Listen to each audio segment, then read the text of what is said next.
धर्म का अर्थ, परिभाषा, विशेषताएं या लक्षण। मनुष्य के मस्तिष्क में इस प्रकार के स्वाभाविक प्रश्न पैदा होते थे कि प्राकृतिक घटनाओं का संचालन कौन करता है, पानी क्यों गिरता है, बिजली क्यों कौंधती है, आदि। इसी प्रकार के अनेक प्रश्न उसके मस्तिष्क में पैदा होते थे। इसके साथ ही वह ऐसे प्रयास भी करता था जिनसे प्राकृतिक शक्तियों से अपनी रक्षा कर सके।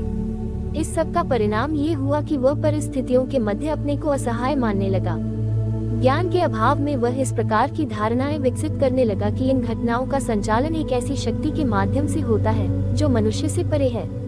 शक्ति का रूप स्वीकार करने के बाद मनुष्य ने उस शक्ति में पूजा, आराधना जैसे कार्यों को विकसित किया और इस प्रकार धर्म नामक संस्था का जन्म हुआ।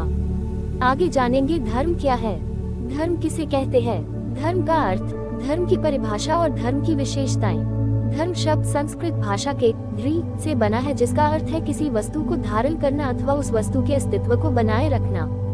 धर्म का सामान्य अर्थ कर्तव्य है, इसीलिए व्यक्ति के जीवन से संबंधित अनेक आचरणों की एक संहिता है जो उसके कर्तव्यों और व्यवहारों को नियंत्रित और निर्देशित करती है, उसका मार्गदर्शन करती है जिससे कि वह अपने लक्ष्य को प्राप्त कर सके।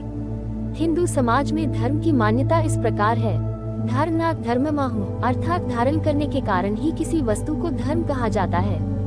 बोसाके ने धर्म की व्याख्या करते हुए कहा है कि जहाँ धर्म प्रायणता, अनुशक्ति एवं भक्ति मिलती है, वही धर्म का प्राथमिक रूप प्राप्त हो जाता है। धर्म से मोटे तौर पर धर्म से आशय अलौकिक शक्ति पर विश्वास है। अलौकिक हम उसे कहते हैं जो लौकिक जगत से परे है, इंद्रिय गम्य नहीं है, जो अगम और अगोचर है। बिनु पग चले, सुने बिनु काना, कर बिनु कर्म करे विधि नाना। जिसे हम स्पर्श नहीं कर सकते, जिसे हम देख नहीं सकते, किंतु उसका अस्तित्व है। वो सर्वशक्तिमान है और मानव जीवन व जगत को नियंत्रित करता है। यदि अलौकिक शक्ति साकार अर्थात इंद्रिय गम्य है तो भी वह मानव की समझ और नियंत्रण से परे है। धर्म की परिभाषा। विभिन्न विद्वानों द्वारा दी गई धर्म की परिभाषाएं। मजूमदार और मदन के अनुसार धर्म किसी भय की वस्तु अथवा शक्ति का मानवीय परिणाम है जो पारलौकिक है, इंद्रियों से परे है। ये व्यवहार की अभिव्यक्ति तथा अनुकूलन का रूप है जो लोगों को अलौकिक शक्ति की धारणा से प्रभावित करता है। 2. राधा कृष्णन। धर्म की अवधारणा के अंतर्गत हिंदू उन स्वरूपों और प्रतिक्रियाओं को लाते हैं जो मानव जीवन का निर्माण करती है और उसको धारण करती है।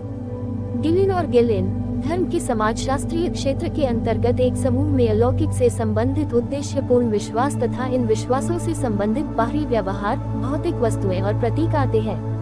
फ्रेजर। धर्म से मेरा तात्पर्य मनुष्य से श्रेष्ठ उन शक्तियों की संतुष्टि अथवा आराधना करना है जिनके बारे में व्यक्तियों का विश्वास हो कि वे प्रकृति और मानव जीवन को नियंत्रित करती है तथा उनको निर्देश देती है। टेलर। धर्म का अर्थ किसी आध्यात्मिक शक्ति में विश्वास करना है। दुर्खीम। धर्म पवित्र वस्तुओं से संबंधित विश्वासों और आचरणों की समग्रता है जो इन पर विश्वास करने वाले को एक नैतिक समुदाय के रूप में संयुक्त करती है। होबेल। धर्म अलौकिक शक्ति के ऊपर विश्वास में आधारित है जो आत्मवाद और मानव को सम्मिलित करता है। मेलिनोवस्की। धर्म क्रिया का एक ढंग है और साथ ही विश्वासों की एक व्यवस्था भी, और धर्म एक समाजशास्त्रीय घटना के साथ साथ एक व्यक्तिगत अनुभव भी है। होनिक्शिम। प्रत्येक मनोवृत्ति जो इस विश्वास पर आधारित या इस विश्वास से संबंधित है कि अलौकिक शक्तियों का अस्तित्व है और उनसे संबंध स्थापित करना संभव व महत्वपूर्ण है, धर्म कहलाती है। ऑबन और निमकोव। धर्म मानवोपरि शक्तियों के प्रति अभिवृत्तियां हैं। जॉनसन। एक धर्म प्राणियों, शक्तियों, स्थान अथवा अन्य वस्तुओं की अलौकिक व्यवस्था से संबंधित विश्वासों एवं व्यवहारों की अधिक या कम साम्यपूर्ण व्यवस्था है। ओटिलिक। धर्म वह है जो अंततः हमसे संबंधित है।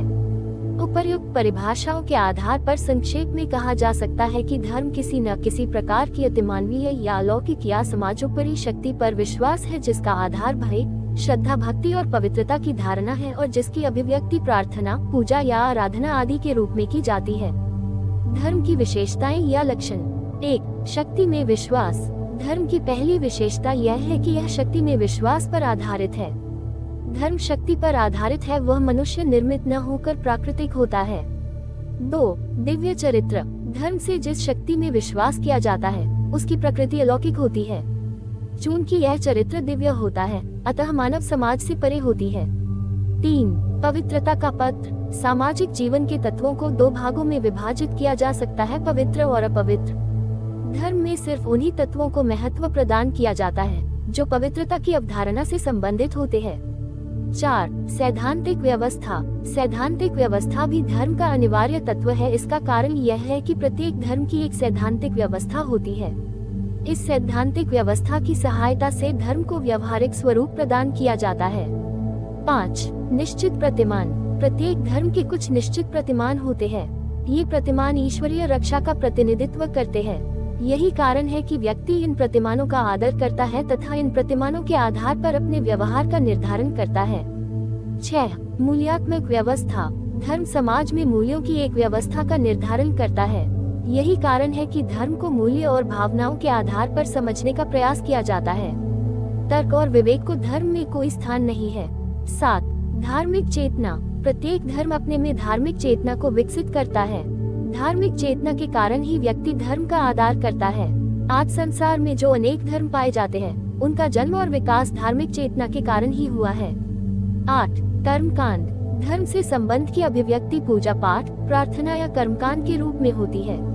प्रत्येक धर्म की मान्यताएं, विश्वास एवं पौराणिक गाथाओं के अनुसार कर्मकांड होता है। यही वजह है कि विभिन्न धर्मों के कर्मकांडों में भिन्नता दिखाई पड़ती है। 9. धार्मिक मान्यताएं। प्रत्येक समाज के धर्म की अपनी अलग अलग मूल्य एवं मान्यताएं हैं। यही मान्यताएं धर्म को एक विशिष्ट स्वरूप प्रदान करती है। यही कारण है कि लोग समस्याओं एवं कठिनाइयों में भी धर्म पर विश्वास करके साहस व धैर्य से कार्य करते हैं। 10. निषेध। प्रत्येक धर्म में लोगों के व्यवहारों के नकारात्मक पक्ष को प्रभावित करने की दृष्टि से कुछ निषेध पाए जाते हैं। निषेध का तात्पर्य यही है कि उन्हें कुछ कार्यों की मनाही की जाती है। उन्हें बताया जाता है कि क्या क्या नहीं करना चाहिए, जैसे झूठ नहीं बोलना चाहिए, दुराचार, व्याभिचार, बेईमानी आदि नहीं करनी चाहिए। कुछ निषेध सभी धर्मों में समान रूप से पाए जाते हैं, जबकि कुछ विशेष समाजों से ही संबंधित होते हैं। विवाह संबंधी निषेध प्रत्येक समाज में अलग अलग पाए जाते हैं। 11. धार्मिक संस्तरण। सामान्यतः प्रत्येक धर्म से संबंधित संस्तरण की एक व्यवस्था पाई जाती है। जिन लोगों को धार्मिक क्रियाएं अथवा कर्मकांड कराने का समाज द्वारा विशेष अधिकार प्राप्त होता है, उन्हें अन्य लोगों की तुलना में संस्कारात्मक दृष्टि से उच्च एवं पवित्र समझा जाता है। ऐसे लोगों में पंडित, पुजारी, महंत, संत, पादरी, मौलवी, ओझा आदि आते हैं। संस्तरण की प्रणाली में दूसरा स्थान उन लोगों को प्राप्त होता है जो धर्म के अंतर्गत बताए गए मार्ग पर चलते हैं। जो लोग धार्मिक आदेशों का पालन नहीं करते, धर्म विरुद्ध कार्य करते हैं अथवा अपवित्रता लाने वाली वस्तुओं के संपर्क में आते हैं, उन्हें समाज में निम्नतम स्थान होता है। धर्म मानता है कि कुछ आत्माएं और देवता प्रकृति का संचालन करते हैं। इनका आशीर्वाद प्राप्त करने के लिए इनको संतुष्ट करना चाहिए, इन्हें अपने अनुकूल बनाना चाहिए तथा इनकी पूजा करनी चाहिए। ये आत्माएं आशीर्वाद भी दे सकती हैं और अभिशाप भी। इस कारण इन आत्माओं और देवताओं में स्वतंत्रता और इच्छा शक्ति का गुण माना जाता है। परंतु दूसरी ओर जादू एक निर्वैयक्तिक शक्ति है जिसे विधि पूर्वक चलाकर ही प्रयोग में लाया जा सकता है। निर्वैयक्तिक शक्ति के मामले में इच्छा शक्ति की कोई भूमिका नहीं होती। जादू सफल होना चाहिए, वह केवल तभी असफल होता है जब सही तरीके से न किया जाए था उस पर कोई और शक्तिशाली जादू की तोड़ न की जाए। फ्रेजर 1920 का विश्वास था कि सभी जादू कारण और प्रभाव के बीच सहानुभूति के नियम पर आधारित होते हैं। फ्रेजर ने जादू की क्रिया के 2 सिद्धांतों के विषय में चर्चा की। पहला समानता का सिद्धांत और दूसरा स्पर्श का सिद्धांत। पहले सिद्धांत पर आधारित जादू को वह होम्योपैथिक या सदृश अनुकारक जादू कहते हैं और दूसरे सिद्धांत पर आधारित जादू को संसर्गी जादू कहते हैं। होम्योपैथिक जादू में शत्रु का नाश करने के लिए उसकी प्रतिकृति को नष्ट करते हैं और संसर्गी जादू में शत्रु के शरीर से निकाले गए भाग जैसे नाखून या बालों पर जादू किया जाता है। परंतु जादू सदा विनाशकारी नहीं होता। वास्तव में वह केवल एक प्रतीकात्मक क्रिया होती है जिसमें एक घटनाक्रम को पूरा किया जाता है। जादू का अर्थ प्रतीकात्मक रूप में इच्छाओं की अभिव्यक्ति करना होता है। धर्म और समाज। धर्म को मानव के सामाजिक तथा व्यक्तिगत जीवन के उस पक्ष के रूप में भी देखा जाता है जिसमें मानव की उदात्त आकांक्षाएं होती हैं। ये समाज की नियामक संरचना का आधार स्तंभ है। ये समाज की सभी नैतिक मान्यताओं, मूल्यों और आचार की मर्यादा रखता है। इस प्रकार यह समाज में सार्वजनिक व्यवस्था का आधार है और सभी नर नारियों के लिए अंतःचेतना का उद्गम है। यह मानव में श्रेष्ठ गुणों का संचार कर उसे सभ्य बनाता है, लेकिन साथ ही मानव को आगे बढ़ने में यह उसके सामने बाधाएं भी उपस्थित करता है। मनुष्य जाति पर इसका सबसे बुरा प्रभाव ये देखने में आया है कि यह मनुष्य को कट्टरपंथी, असहिष्णु, अज्ञानी, अंधविश्वासी और रूढ़िवादी बना देता है। समाज के सदस्यों को एक सूत्रबद्ध करने के लिए धर्म सबसे दृढ़ सूत्र है, परंतु इसके कारण ही धार्मिक युद्ध तथा सांप्रदायिक तनाव भी पैदा हुए हैं। फिर भी हमें ये ध्यान में रखना चाहिए कि समाज में सांप्रदायिक तनाव के कारणों में अधार्मिक मामले और ऐसे स्वार्थों के टकराव भी होते हैं जिनका धर्म से कोई संबंध नहीं होता। उदाहरण के लिए भारतीय समाज में होने वाले सांप्रदायिक तनावों को देखा जा सकता है। अधिकांश लोग धर्म को विश्वव्यापी मानते हुए इसे समाज की एक महत्वपूर्ण संस्था मानते हैं, परंतु मार्क्सवादी विचारकों की दृष्टि में धर्म समाज का आवश्यक अंग नहीं है। कार्ल मार्क्स के शब्दों में धर्म दलित वर्ग की आह है, निर्दयी विश्व की भावना है और निष्प्राण स्थितियों की आत्मा है। ये जनता के लिए अफीम का काम करता है। उनका विश्वास था कि धर्म का विश्वास शोषित लोगों के दिमाग में गरीबी और शोषण का उत्पीड़न सहने के लिए अफीम के रूप में काम करता है। अतः मानव समाज को तब तक इसकी आवश्यकता रहती है जब तक कि वह समाज के उच्च वर्ग द्वारा दलित और शोषित होता रहता है। समाजवादी समाज में इसकी कोई आवश्यकता नहीं होगी और यही सामाजिक विकास का अंतिम चरण होगा।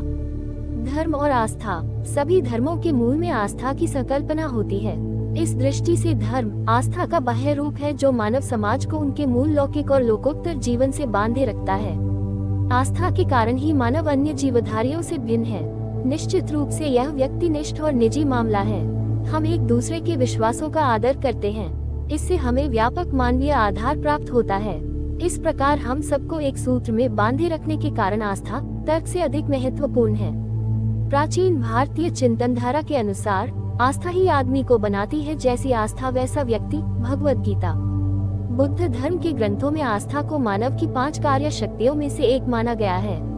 अन्य कार्य शक्तियाँ हैं ऊर्जा, मननशीलता, एकाग्रता और पूर्ण ज्ञान।